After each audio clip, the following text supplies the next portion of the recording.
Baik, Assalamualaikum warahmatullahi wabarakatuh. Waalaikumsalam warahmatullahi wabarakatuh. Alhamdulillahirrabbilalamin. Wassalatu wassalamu ala rasulullah wa ala alihi wa sahbihi ajma'in amma ba'd.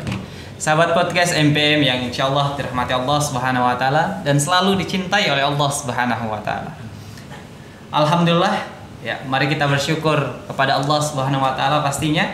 Karena berkat Allah subhanahu wa ta'ala kita masih diberikan begitu banyak kenikmatan, di antaranya nikmat iman, nikmat kekuatan, dan nikmat kesempatan.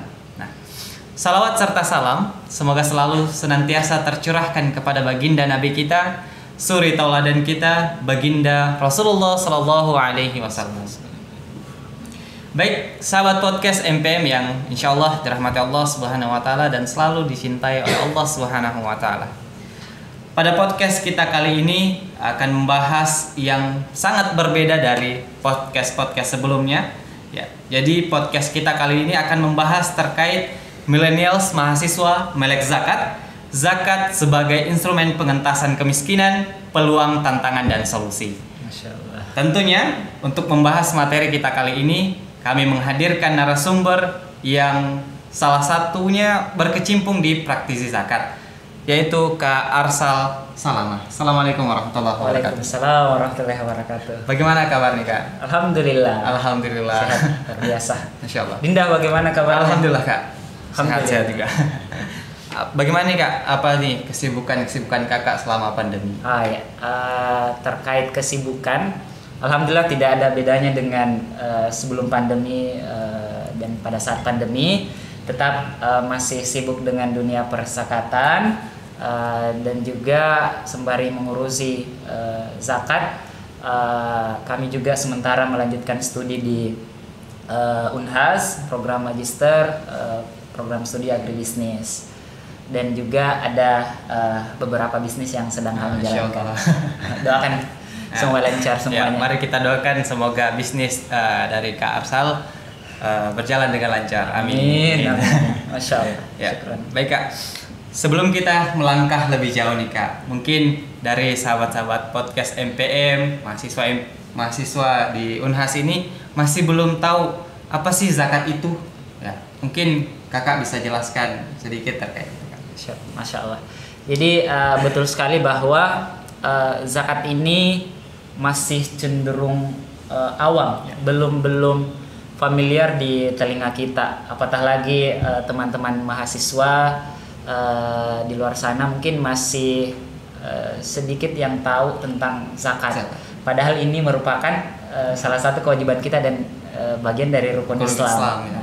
Jadi saya apresiasi teman-teman MPM, Dinda Akbar yang Masya Allah memberikan wadah untuk kita sharing-sharing mengenai zakat dengan pokok bahasan millennials mahasiswa melek zakat, zakat sebagai instrumen pengentasan kemiskinan, peluang, tantangan, dan solusi. Ya.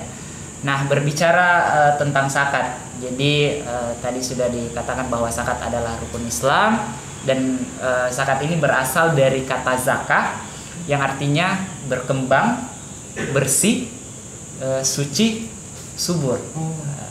Nah, sedangkan menurut ulama Yusuf Qaradawi, zakat juga bisa diartikan sebagai al-barakatuh atau keberkahan, al-nama pertumbuhan dan perkembangan, at-taharatuh kesucian.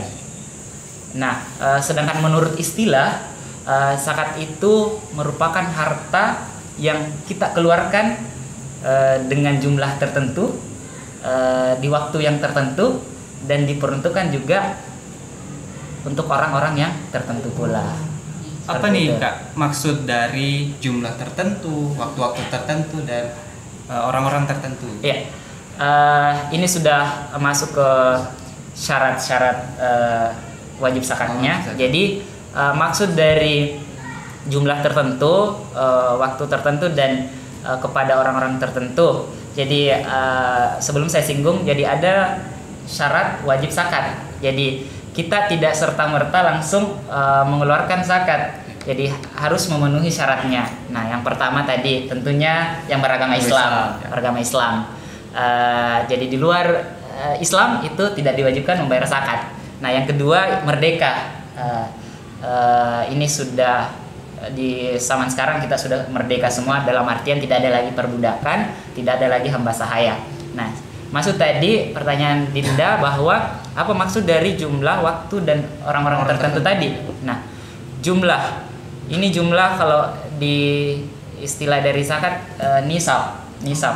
Jadi nisab ini jumlah atau kuantitas harta yang sudah kita miliki. Tadi ketika nisabnya atau jumlahnya sudah mencukupi batas wajib zakat, itu artinya kita sudah dianjurkan atau diwajibkan untuk membayar zakat. Nah, kalau misalnya aturan zakat itu jumlahnya ketika harta kita sudah setara dengan 85 gram emas dan sudah tersimpan selama setahun, nah ini waktu tertentu tadi.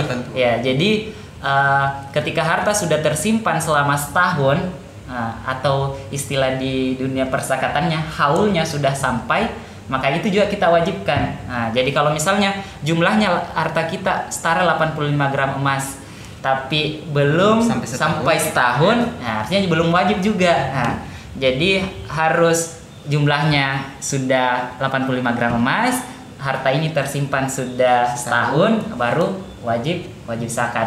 Wajib keluarkan 2,5% dari harta tersebut. Itu tadi Kak terkait waktu tertentu dan jumlah-jumlah tertentu. Nah, mungkin yang terkait diberikan kepada orang-orang tertentu nih Kak. Oh ya, Masya Allah, bagus sekali pertanyaannya. Jadi zakat ini juga ada peruntukannya. Tadi definisi di awal bahwa diperuntukkan untuk orang-orang tertentu. Jadi yang biasa kita sebut dengan 8 asnaf. 8 asnaf. Iya. 8 asnaf itu orang-orang yang berhak menerima zakat. Nah, yang pertama ada fakir, ada miskin, ada fisabilillah, orang yang berjuang di jalan Allah, ada mu'allaf, ada gorim, orang yang memiliki hutang, ada ibnu sabil, orang yang sementara di perjalanan tapi kehabisan bekal dan mengalami kesulitan pada saat perjalanan, amil zakat. Nah, ini juga berhak orang yang mengurusi zakat itu. Dan yang terakhir rikab, budak atau hamba sahaya, tapi sekarang sudah tidak ada hamba sahaya atau budak pada zaman ini. Jadi itu orang-orang tertentu yang berhak menerima zakat, orang-orang tertentu tadi. Ya. Baik Kak. Baik, mungkin nih Kak dari sahabat-sahabat podcast MPM masih belum mengetahui terkait apa sih bedanya fakir dan miskin nih Kak. Ya. Mungkin bisa dijelaskan sedikit Kak. Ya, terkait fakir dan miskin memang agak sulit dibedakan. Kadang orang menggabungkan fakir miskin, kadang jadi bisa fakir miskin. Jadi fakir sendiri itu orang yang tidak memiliki sama sekali pekerjaan ataukah usaha yang bisa memenuhi kebutuhan hidupnya. Jadi betul-betul dia tidak ada tempat bergantung untuk kebutuhan hidupnya, seperti itu.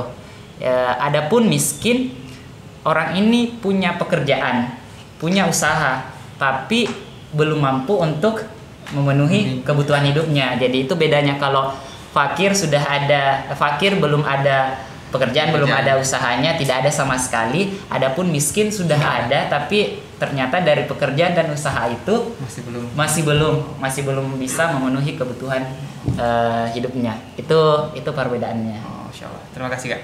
Baik, sahabat podcast MPM yang insya Allah dirahmati Allah Subhanahu Wa Taala dan selalu dicintai oleh Allah Subhanahu Wa Taala. Tadi Kak Arsal sudah menjelaskan terkait zakat tadi, bagaimana pengertian zakat, ya.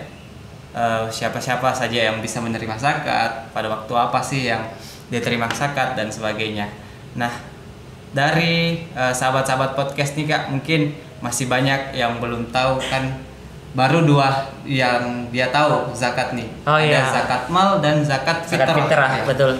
Mungkin Kakak bisa jelaskan lebih rincinya mungkin terkait zakat.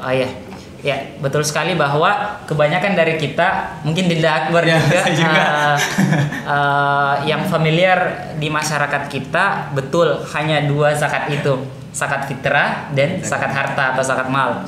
Nah, zakat fitrah kan sifatnya momentum ketika bulan Ramadan. zakat harta itu tadi yang saya jelaskan di awal bahwa ketika harta kita sudah setara dengan 85 gram emas dan sudah tersimpan selama setahun, itu wajib kita keluarkan zakatnya 2,5%. Tapi ada zakat-zakat lain. Nah, ini memiliki juga aturan sendiri. Cuma kalau misalnya kita bedah secara ini akan memakan waktu. Ada zakat emas, perak, zakat perdagangan, zakat pertanian, dan juga zakat peternakan. Dan masih ada beberapa jenis zakat lainnya. Tapi secara umum ini yang banyak, artinya berdasarkan dengan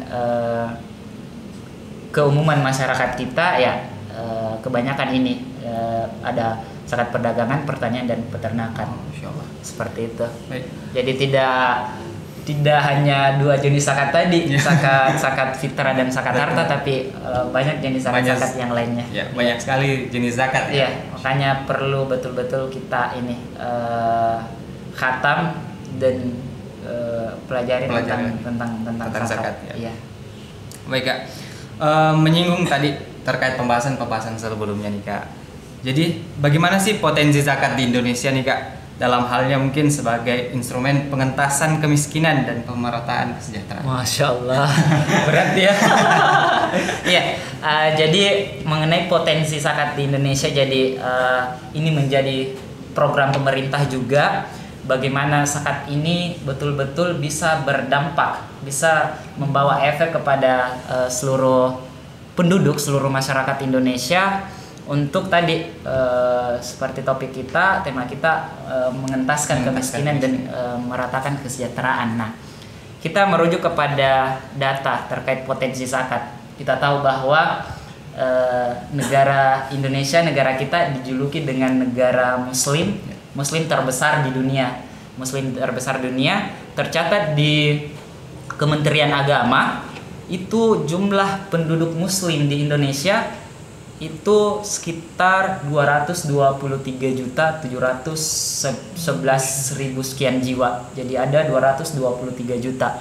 Itu menurut data dari Kementerian Agama di tahun 2019. Nah, ini yang melatar belakangi kenapa Indonesia sebagai negara penduduk Muslim terbesar di dunia. Nah, jadi tadi itu potensinya. Negara kita memiliki penduduk Muslim yang sangat besar. Ya. Selanjutnya kita merujuk lagi angka kemiskinan. Jadi kita akan korelasikan, kita akan hubungkan.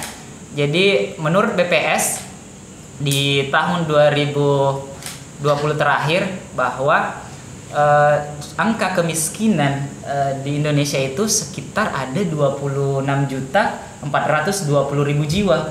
Jadi ada 26 juta jiwa penduduk miskin kita. Nah, tadi jumlah penduduk Muslim tadi kan di awal juga disampaikan bahwa yang wajib zakat adalah yang Muslim. Terus kita coba kurangi sama penduduk miskin. Ya. Oke. Jadi tadi ada 223-an jutaan sekian penduduk Muslim dikurangi dengan angka kemiskinan sekitar 26 jutaan jiwa. Jadi kita bisa simpulkan bahwa dari jumlah penduduk Muslim dan jumlah angka kemiskinan kalau kita kurangkan, jadi orang yang wajib zakat itu ada sekitar 197 jutaan jiwa. 197 jutaan jiwa itu kalau kita merujuk, ini perhitungan kasarnya, merujuk berdasarkan data, itu ada 197 juta jiwa yang wajib mengeluarkan zakatnya. Seperti itu. Nah, anggaplah tadi bahwa syarat wajib zakat ketika harta kita setara dengan 85 gram emas tadi. Setara dengan 85 gram emas tadi. Nah, kalau kita rupiahkan, anggaplah 1 gram, kalau kita konversi ke rupiah, gram emasnya itu anggaplah 1 gram itu fluktuatif sih harga emas. Kita ambil harga 800.000 1 gramnya. Nah, ketika kita kali 85 gram emas dengan harga per gram emas sekitar 800.000 itu, Jadi 85 gram kali 800.000 itu sekitar 68 juta. 68 juta. Nah, ini 68 juta harta yang artinya kita sudah wajib kena zakat. Kita sudah wajib kena zakat. Nah, dari 68 juta ini kita keluarkan 2,5%. Nah, 2,5% dari 68 juta itu sekitar 1.700.000. Jadi setiap dari 197 juta jiwa tadi ini yang sudah wajib zakat itu mengeluarkan zakat sebesar 1.700.000. Nah, 1.700.000. Nah, kalau kita kalikan 1.700.000 dengan jumlah penduduk yang wajib kena zakat yang 197 jutaan, wow, masya Allah. Berapa triliun itu? Sekitar 300-an triliun. 300-an triliun itu hitungan kasarnya. Hitungan kasarnya dengan asumsi bahwa penduduk muslim dikurangi angka kemiskinan, maka itulah itulah jumlah penduduk yang wajib kena zakat, seperti itu. Dan berdasarkan data dari Basnas, ini dari Basnas di tahun 2019, potensi zakat itu diperkirakan mencapai 252 triliun. Itu di tahun 2019. Ini data dari Basnas. Hanya saja kesenjangan yang terjadi, realisasi yang dihimpun di tahun 2019 itu dari zakat penduduk Indonesia hanya 8,1 triliun. Jompang sekali jaraknya, jauh sekali. Hanya sekitar 3,5%. 3,5% dari 100% itu, jadi masih ada sekitar 96,5% dana zakat yang belum terhimpun, belum dikumpulkan oleh para muzaki, istilahnya orang-orang yang sudah wajib kena zakat. Jadi itu gap yang sekarang terjadi, itu masalah, itu tantangan. Bagaimana potensi zakat yang sampai triliunan, ratusan triliunan ini, tapi realisasinya masih belum sampai 5% bahkan. Jadi itu salah satu tantangan kita semua, pemerintah dan semua stakeholder yang berwenang terkait itu. Mantap. Baik, sahabat podcast MPM yang insyaallah dirahmati Allah Subhanahu wa taala. Ya, semoga Anda selalu sehat selalu. Kayaknya agak berat ya pakai data. Sangat. Ya. Tadi Kakak menyebutkan beberapa tantangan-tantangan, mulai dari tadi pemerintah dan sebagainya. Ya. Mungkin Kak ada solusi-solusi mungkin dan sebagainya. Ya. Ya, sebelum saya melangkah ke solusi, jadi mungkin kenapa gap itu bisa terjadi, masalah itu bisa terjadi. Jadi banyak faktor penyebabnya. Kenapa bisa ada kesenjangan ekspektasi kita, harapan kita tentang potensi zakat tapi dengan realita yang terjadi. Jadi berarti ada kesenjangan dari idealnya 100% zakat itu bisa kita himpun semua, tapi nyatanya hanya 3,5% saja. Jadi pasti ada masalah ini, ada gap yang terjadi. Nah, beberapa yang kami dapati selama berkecimpung di dunia zakat ini, ya, masalah yang muncul yaitu tadi, yang pertama, kurangnya kesadaran masyarakat akan betapa pentingnya zakat ini sebagai ibadah yang bernilai ekonomi dan sosial. Nah, itu tadi, kurangnya kesadaran dari masyarakat. Nah, kurangnya kesadaran masyarakat karena itu tadi juga kurangnya sosialisasi. Kurangnya sosialisasi, kurangnya siar, kurangnya promosi, kurangnya edukasi. Jadi kenapa masyarakat kita belum sadar tentang zakat? Karena itu tadi, mungkin dari pemerintah, dari petugas zakatnya, amilnya, ataukah pendakwanya, dai-dai. Jadi itu kan memiliki peran semua untuk bagaimana menyampaikan syiar Islam ini, kewajiban berzakat ini. Jadi itu, dan salah satu juga tantangan atau masalah, kebanyakan dari orang-orang yang sudah wajib zakat atau muzaki ini langsung menyalurkan zakatnya ke si penerima. Jadi kenapa ada lembaga zakat? Karena ini supaya ada pemerataan. Jadi bayangkan ketika ada 2 orang yang sudah wajib kena zakat, terus sama-sama menyalurkan kepada 1 orang yang si penerima zakat, ya. Jadi dia double nerima manfaat. Jadi mungkin ada orang lain kodong yang belum terima zakat, tapi karena ketidaktahuannya, karena menyalurkan sendiri, jadi si penerima ini double. Padahal masih ada orang lain yang belum terima. Makanya hadir lembaga zakat yang bisa mewadahi itu dengan melakukan observasi terlebih dahulu, assessment terlebih dahulu sebelum turun ke lapangan untuk menyalurkan dana zakat ini. Ya, seperti itu. Itu tantangan sih, atau gap, kesenjangan yang terjadi. Kalau solusi dari gap atau tantangan tersebut, Kak? Oh ya, kembali lagi. Ya. Tadi orang-orang tadi, pemerintah harus turut andil semua, amil, dai atau aktivis dakwah, para mahasiswa, millennials di luar sana, dan yang paling penting juga ya muzaki ini sendiri yang sudah wajib kena zakat. Nah, alhamdulillah pemerintah kita sudah mencanangkan gerakan cinta zakat. Presiden kita Pak Jokowi itu sudah mensiarkan atau mengkampanyekan gerakan cinta zakat. Cuman itu dengan tujuan bahwa masyarakat Indonesia lebih aware lagi, lebih sadar lagi, lebih peduli lagi tentang zakat. Nah, alhamdulillah sudah ada bentuk dari dukungan dari pemerintah, cuma belum maksimal mungkin implementasinya kepada masyarakat. Karena kalau sekedar hashtag ataukah seruan gerakan cinta zakat kan tanpa ada aksi nyata juga tidak akan maksimal hasilnya. Nah, seperti itu. Jadi itu peran pemerintah perlu lagi untuk bagaimana merangkul ataukah langsung terjun ke masyarakat untuk betul-betul menanamkan gerakan cinta zakat ini. Nah, itu. Selanjutnya dari petugas zakat juga.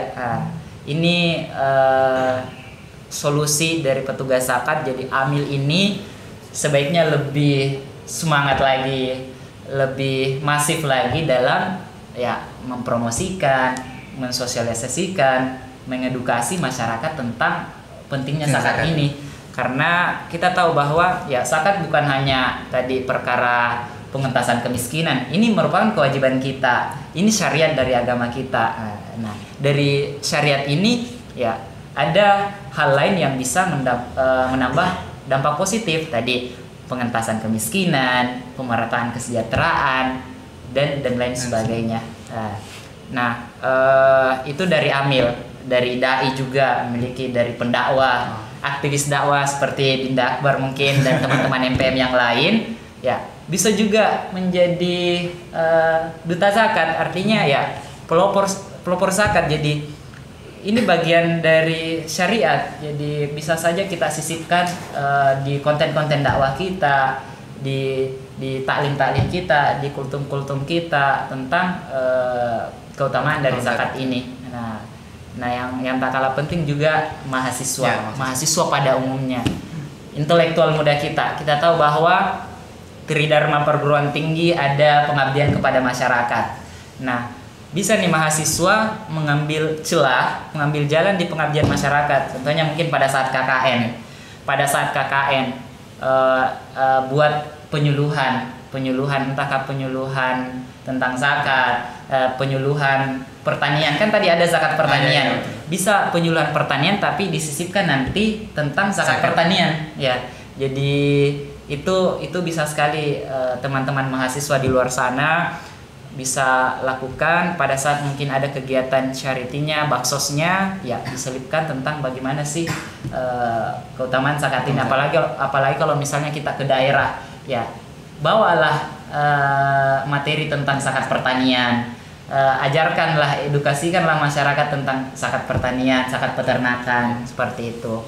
Nah, yang terakhir ini muzaki. Ya, muzaki kita berharap orang-orang yang sudah memiliki harta dan sudah wajib zakat, ya kita berharap menyalurkan di tempat lembaga zakat yang sudah resmi. Sebaiknya kita himpun melalui lembaga supaya itu tadi pemerataan. Jangan sampai double bantuan seperti itu. Itu sih mungkin solusi untuk gap atau tantangan terkait zakat itu. Baik Kak. Nah kan ini Kak, saya ini sebagai mahasiswa, nah bisa dibilang sebagai generasi pelanjut nih Kak, atau generasi pembawa perubahan gitu. Bagaimana sih peran seperti apa yang bisa diberikan nih dari mahasiswa untuk sebagai kontribusinya untuk gerakan cinta zakat nih Kak? Ya itu tadi saya sampaikan bahwa teman-teman MPM kan masih mahasiswa juga, tapi lebih kepada fokusnya bagaimana berdakwah, bagaimana siar Islam. Jadi sebagai mahasiswa dan yang bergelar aktivis dakwah, ya mari kita viralkan, mari kita boomingkan gerakan cinta zakat ini supaya orang-orang sesama mahasiswa kita juga tahu, dosen-dosen kita ataukah semua sivitas akademika yang ada di kampus-kampus kita bisa tahu, oh ternyata seperti ini zakat. Ternyata bukan hanya sekadar menggugurkan kewajiban, tapi ada dampak besar, itu tadi pengentasan kemiskinan, semisal pemerataan kesejahteraan, seperti itu. Nah, itu tadi juga saya katakan bahwa kita bisa mengambil banyak untuk mahasiswa berkontribusi dengan ya salah satunya tadi yang pengabdian masyarakat itu, terjun langsung ke masyarakat. Terjun langsung ke masyarakat ya, tadi sudah saya bahasakan bahwa ya KKN, kalau misalnya kita ber-KKN di daerah yang notabene-nya masyarakatnya bekerja sebagai petani, bekerja sebagai peternak, kan kita bisa edukasi, sosialisasi, kita melakukan penyuluhan terkait budidaya tanaman atau budidaya ternak. Kita juga sisipkan, untuk mencari keberkahan di usaha pertanian atau usaha pertanian Pak, ya mari kita keluarkan zakatnya ketika kita sudah panen, ketika kita sudah mengambil hasil jualan dari usaha tani kita. Jadi seperti itu. Itu kontribusi mahasiswa yang bisa dilakukan. Baik sahabat podcast MPM yang insyaallah dirahmati Allah Subhanahu wa taala dan semoga selalu dicintai oleh Allah Subhanahu wa taala. Ya, sebelum mungkin kita tutup podcast kita kali ini, mungkin Kak bisa menjelaskan sih mengapa sih Kakak ini tertarik menjadi seorang amil zakat? Masya Allah pertanyaannya. Ya. Kenapa saya memilih terjun di amil zakat? Sebenarnya ini panjang ceritanya. Gak apa-apa, bagaimana ada waktu? Ya. Kenapa saya bisa terjun? Saya selesai tahun 2018. Alhamdulillah, karena memang selama kuliah S1 kemarin juga bergabung di lembaga dakwah dan memang basicnya saya selalu ditempatkan di amanah yang mengurusi kegiatan-kegiatan sosial, kegiatan-kegiatan sosial yang langsung bersentuhan dengan masyarakat. Saya kemarin ditempatkan di bagian sosial dan hubungan masyarakat pada saat di lembaga tersebut. Jadi saya lebih banyak terjun melakukan bakti-bakti sosial. Setelah itu di tahun selanjutnya saya lagi mengurusi anak-anak asuh yang ada di sekitaran kampus Unhas. Kami didik, dan istimewanya adik-adik ini dia yang putus sekolah, dia yang orang tuanya tidak memiliki kemampuan finansial untuk menyekolahkan anaknya, maka kita asuh di masjid kampus. Nah, Itu kenapa jadi jiwa sosial itu tumbuh. Jiwa sosial itu tumbuh dan saya sudah berprinsip bahwa saya ingin bermanfaat untuk orang banyak. Saya ingin bermanfaat untuk orang lain. Kan ada dalilnya tuh. Ahabun nasi man ahabun nasi ilallah. Siapa sih manusia yang paling dicintai oleh Allah? Nah, manusia yang paling dicintai oleh Allah anfa'ahum linnas, yang paling bermanfaat untuk manusia lainnya. Itu yang saya jadikan pegangan, itu yang saya jadikan motto dalam hidup saya, bahwa dimanapun saya berada, saya ingin memberikan manfaat kepada orang lain. Olehnya itu pekerjaan ataukah kesibukan yang langsung bersentuhan dengan masyarakat, ya itu tadi ambil zakat atau petugas zakat atau praktisi zakat. Jadi itu salah satu alasannya kenapa tertarik di dunia zakat ini, seperti itu. Ya. Baik, sahabat podcast MPM yang insyaallah dirahmati Allah Subhanahu wa taala dan semoga selalu dicintai oleh Allah Subhanahu wa taala. Ya, tadi pembahasan zakat kita bersama Kak Arsal Salamat. Ya, kami ucapkan terima kasih Kak atas waktunya. Masyaallah. Ya, baik. Mungkin sebelum kami tutup, terlebih dahulu kami ucapkan banyak terima kasih Kak. Kurang lebihnya mohon dimaafkan. Kami tutup dengan membaca doa kafaratul majelis. Subhanakallahumma wa bihamdik asyhadu an la ilaha illa anta astaghfiruka wa atubu ilaik. Assalamualaikum warahmatullahi wabarakatuh. Bagi teman-teman yang ingin berpartisipasi membantu kegiatan dakwah UKM LDK MPM Unhas, dapat mengirimkan donasi melalui rekening Bank Syariah Indonesia dengan nomor rekening 71382755001 atas nama UKM LDK MPM Unhas dengan kode bank 451, dan juga dapat menghubungi nomor 085 255 799 341.